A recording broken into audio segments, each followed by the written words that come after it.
একটু যদি এরকমভাবে উচ্ছে পড়তো কতটাই না ভালো হতো, তাই না বন্ধুরা?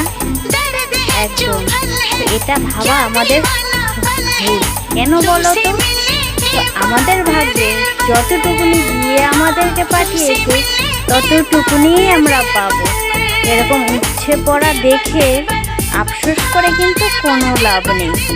আমাদের ভাগ্যে যতটুকুনি দিয়ে ভগবান পাঠিয়েছে আমরা ঠিক ততটুকুনিই পাবো। এরকম ইচ্ছাতে দেখে আফসোস করা একদম উচিত নয়। তো হ্যালো বন্ধুরা, তোমরা সবাই কেমন আছো? আশা করি সবাই খুব ভালো আছো, সুস্থ আছো। আমিও কিন্তু ভালো আছি, তবে হ্যাঁ, শরীরটা একটুখানি খারাপ, ঠান্ডা লেগেছে, গলা ফুলেছে, কথা বলতে কষ্ট হচ্ছে। যাই হোক, এইসব নিয়েই চলে যাচ্ছে। ওই ওষুধ খাচ্ছি আর ঘরের সংসারে কাজ করছি। তো না করেও তো উপায় নেই, তো করতে তো আমাকে হবে, যেহেতু আমি ছাড়া আমার সংসার